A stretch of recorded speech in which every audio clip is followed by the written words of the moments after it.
نو د دغه یو څو کسان دا ګمراهان دي، د دې په بېدیني کې هېڅ شک ولا کسته، دا ګستاخان د علماو دي. لکه د غازي کمال په نامه باندې یو ګمراه دی په د غوث آباد کې دی، غازي کمال په نامه باندې. دا قسم په الله د هندوانو په مجلسو کې هم دا ولاړېږي بیان کوي، بس بیا هلته ورسره هندو سي، د سیکانو په مجلس کې بیا ورسره سیک سي، د کمونیسټیانو په مجلس کې بیا ورسره کمونیسټ سي، د بریلویانو په مجلس کې بیا ورسره بریلوی سي، موږ ته سي رامخته سي چې له موږ سره کښېني بیا راسره دیوبندی سي.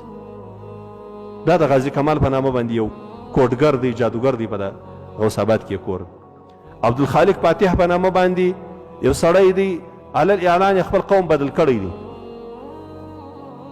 تور ترین دی په قوم باندې، اوس یې قوم بدل کړی دی، هغه سوی دی. چې سړی خپل قوم بدل کړي بیا د بې دما پې حرمونه یو ارامي وایي و دې ته چې خپل قوم سړی پرېږدي. پلار یې نیکه چې دې بدل کړ نو خو دغه حرمونه دي. جت هم پر دا خپل قومیت باندې دغه فخر کوي، وایي زه جت یم، نو بس پلار و مور و نیکه نه بدلوي. دا داسې خلک دي عبدالخالق فاتح په نامه باندې خپل قوم و قبیله و ترتیب یې ټوله بدل کړی. نو اوس بیا راولاړېږي، بیا به ټوله د دیوبند علما ټولو بزرګان دا به ګمراهان بولي، د ده طریقه به ته کوې، د ده ګمرهي و بدعات خرافات به کوې، بیا ته پر حق باندې یې که نور ته باطل یې. محمد حسن په نامه باندې په کابل کې دی، د ارغندۍ خلیفه صاحب په مدرسه کې د دې مدرسې بلا دې پر ده باندې وګرځي، د ارغندۍ خلیفه صاحب بلا دې پر ده باندې وګرځي، هغه د حضراتو خلیفګان دي.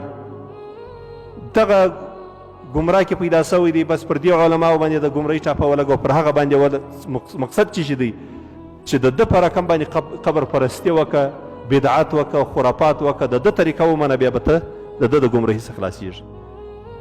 دغه درې کسان، څلرم منیر شاکر په نامه باندې د پنجپیریانو مشر دی.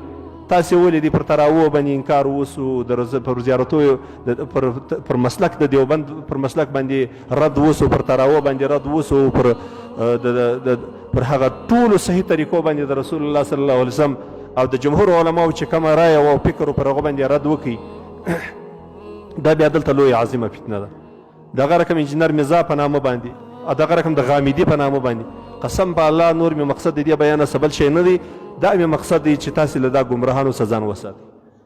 او دا ټوله د الله او د الله د رسولو د سنت طریقې د تخیر القرون د امام ابو حنیفه رحمت الله تعالی علیه د دې مسلکه څخه دا وښتې خلک ګمراهان خلک دي.